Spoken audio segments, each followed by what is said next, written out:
నమస్కారం అండి. నా పేరు డాక్టర్ శ్రీనాథ్. నేను రెనోవా హాస్పిటల్ కొంపల్లిలో కన్సల్టెంట్ న్యూరోసర్జన్గా పనిచేస్తున్నాను. ఇవాళ మేము ముందరికి ఒక టాపిక్ అంటే బ్రెయిన్ ట్యూమర్స్ అంటే మెదడులో కణుతుల గురించి మాట్లాడడానికి వచ్చాం.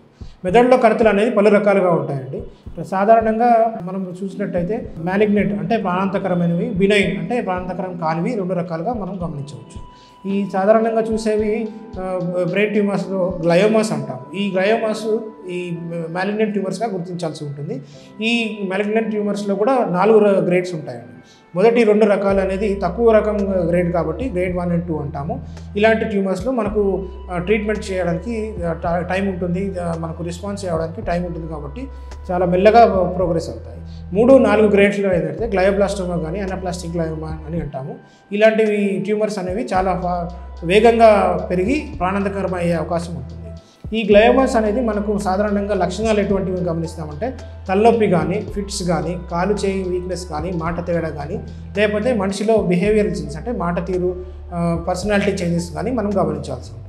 ఇలాంటివి గమనించినప్పుడు అయితే మన దగ్గర ఉన్న న్యూరాలజిస్ట్ కానీ న్యూరోసర్జన్ దగ్గరికి వెళితే స్కాన్ అంటే సిటీ స్కాన్ కానీ ఎంఆర్ఐ చేయడం వల్ల మనకి ఈ ట్యూమర్స్ ఉన్నట్టు మనం గుర్తించుకోవచ్చు. ఒక్కసారి మనం ఈ ట్యూమర్స్ ఉన్నట్టు గుర్తించినట్టయితే వేగంగా ట్రీట్మెంట్ చేయించుకున్నట్టయితే మనకు ఫలితాలు బాగుంటాయి.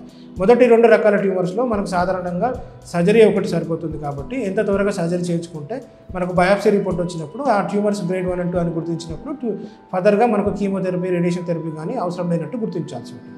ఎప్పుడైతే మనకు బయాప్సీ రిపోర్ట్లో గ్రేడ్ 3 and గ్రేడ్ 4 కానీ వచ్చినట్టయితే ఇమీడియట్గా మనం దానికి నెక్స్ట్ ట్రీట్మెంట్ అంటే కీమోథెరపీ అంటే మందులు, క్యాన్సర్ ట్రీట్మెంట్కి మందులు వాడడము, రేడియేషన్ థెరపీ అంటే రేడియేషన్ ట్రీట్మెంట్ ద్వారా మనము ట్రీట్మెంట్ అనేది కంటిన్యూ చేయాల్సి ఉంటుంది. ఈ సర్జరీ అనేది 2 రకాలుగా ఉంటుంది. ఒకటేమో ఓపెన్ సర్జరీ అంటాము, క్రేనియోటమీ అంటాము. ఇది మెదడులో ఉన్న ట్యూమర్స్ని చాలా వరకు ఎంతవరకు కుదిరితే అంత మాక్సిమం తీసేయడానికి కుదురుతుంది.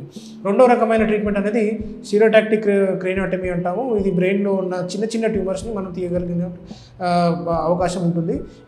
డీప్ సీటెడ్ అంటే చాలా లోతుగా ఉండే ట్యూమర్స్ని మనం ట్రీట్మెంట్ చేయడానికి సర్జరీ చేసినప్పుడు రిస్క్ ఎక్కువ ఉంటుంది కాబట్టి ఈ స్టీరియోటాక్టిక్ ట్యూమర్స్ సర్జరీ ద్వారా మనం రిస్క్ అనేది వీక్నెస్ కానీ, డెఫిసిట్ అంటే ఆపరేషన్ తర్వాత వచ్చే పక్షవాతం ట్రీట్మెంట్ కానీ మనకు తగ్గించుకునే ఛాన్స్ ఉంటుంది ఈ స్టీరియోటాక్టిక్ సర్జరీ ద్వారా.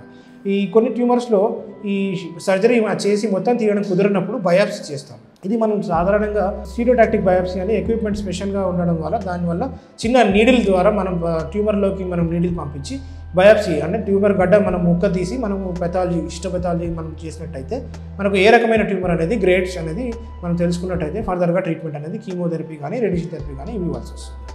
ఒకసారి సర్జరీ అయిన తర్వాత సాధారణంగా ఫాలోఅప్ అనేది ప్రతి 3 నెలలకు కానీ 6 నెలలకు కానీ మన డాక్టర్ అడ్వైస్ తీసుకొని మనం స్కానింగ్ అనేది చేయించుకోవాల్సి ఉంటుంది. ఈ స్కానింగ్లో మనకు మళ్ళీ ట్యూమర్ అనేది పెరుగుతుందా లేదా అలానే ఉందా అనేది మనకు గమనించాల్సి ఉంటుంది. పెరిగే దాన్ని బట్టి మనకు ఫర్దర్గా కానీ కీమోథెరపీకి ఎక్స్టెన్షన్ కానీ, రేడియేషన్ థెరపీ రెండోసారి చేయించుకోవడం కానీ చేయాల్సి ఉంటుంది. సాధారణంగా గ్రేడ్ 3-4 ట్యూమర్స్లో మనకు సర్జరీ, కీమోథెరపీ, రేడియేషన్ థెరపీ ఇచ్చిన వాళ్ళకి యావరేజ్ లైఫ్ స్పాన్ అంటాము. అది సాధారణంగా 6 నెలల నుంచి సంవత్సరం ఉంటుంది. కాబట్టి మనకు ఈ గ్రేడ్ 3-4 ట్యూమర్స్లో ఎంత త్వరగా ట్రీట్మెంట్ తీసుకున్నట్టయితే అంత మంచిది. గ్రేడ్ 1-2 ట్యూమర్స్కి మనము సీరియల్ రేడియాలజీ ఫాలోఅప్ ఉంటాం. అంటే ప్రతి 6 నెలలకు ఒకసారి ఎంఆర్ఐ స్కాన్ ద్వారా డాక్టర్ని సంప్రదించినట్టయితే పెరగడం కానీ, తగ్గడం కానీ లేదా అలానే ఉండడం వల్ల మనం ట్రీట్మెంట్ని మనం కంటిన్యూ చేసుకోవాల్సి ఉంటుంది. ఈ ఆపరేషన్ అయిన వాళ్ళందరూ కూడా డాక్టర్ చెప్పినట్టు మందులు వేసుకున్నట్టయితే మళ్ళీ ఆపరేషన్లో ఉండే కాంప్లికేషన్స్ కానీ, ఫిట్స్ కానీ అట్లాంటివి అయితే మనం కంట్రోల్ చేసుకోగలుగుతాము. ఒకవేళ వీక్నెస్ ఉన్న పేషెంట్స్ అయితే ఫిజియోథెరపీ, రీహాబిలిటేషన్ సెంటర్కి వెళ్ళి రెగ్యులర్గా ఫిజియోథెరపీ చేసుకున్నట్టయితే మనకు రెస్పాన్స్ అనేది బాగుంటుంది. ఈ బ్రెయిన్ ట్యూమర్స్లో బినైన్ ట్యూమర్స్ లాగా మనం మెనింజియోమాస్ అని సాధారణంగా చూస్తుంటాము. ఇది మెదడు పొర నుంచి వచ్చింది కాబట్టి మెదడు పై భాగంలో గమనిస్తుంటాము. ఇలాంటి బినైన్ ట్యూమర్స్ వచ్చినట్టయితే సాధారణంగా సైజుని బట్టి ట్యూమర్స్కి సర్జరీ చేయాలా లేదా అనేది మనం గమనించాల్సి ఉంటుంది. చిన్న చిన్న ట్యూమర్స్కి అయితే మనకు సర్జరీ అవసరం లేదు, సీరియల్ ఫాలోఅప్ లేకపోతే సంవత్సరానికి ఒకసారి ఎంఆర్ఐ చేయించుకున్నట్టయితే సరిపోతుంది. ఒకవేళ మనకు పెద్ద ట్యూమర్స్ కనిపించినట్టయితే సర్జరీ చేసి మొత్తం తీసేయడం వల్ల చాలా వరకు క్యూర్ అనేది మనకు లభిస్తుంది. ఈ బినైన్ ట్యూమర్స్లో కూడా ట్యూమర్ ఎక్కడ ఉందని దాన్ని బట్టి కూడా సర్జరీ అనేది రకాలుగా చేయాల్సి ఉంటుంది. ఓపెన్ సర్జరీస్ ద్వారా మనము ట్యూమర్స్ని మనకు అవకాశం ఉన్న చోట ఉన్నట్టయితే మనం తీసేయగలుగుతాము. ఎండోస్కోపిక్ సర్జరీ అనేది ద్వారా మనకు చిన్న చిన్న ద్వారాల ద్వారా మనకు చిన్న ట్యూమర్స్ని కూడా మెదడు భాగంలో ఉన్న ట్యూమర్స్ని కూడా మనం తీయగలుగుతాం. అంటే మెదడు కింద భాగం అంటే స్కల్ బేస్లో ఉన్నట్టు కానీ మెదడు మధ్యలో ఉన్న నీటి భాగంలో అంటే ఇంట్రావెంట్రికల్ ట్యూమర్స్ కానీ ఇలా ఎండోస్కోపీ ద్వారా కూడా మనం ట్రీట్మెంట్ చేయించుకోవచ్చు. పిట్యూటరీ ట్యూమర్స్ అనేవి మనం గమనించినట్టయితే ఇవి క్లియర్గా మనకు ముక్కు ద్వారంలో నుంచి ఎండోస్కోపీ ద్వారా కానీ మైక్రోస్కోపీ యూజ్ చేసి మనం ఈ సర్జరీ అనేది చేసుకోగలుగుతాం.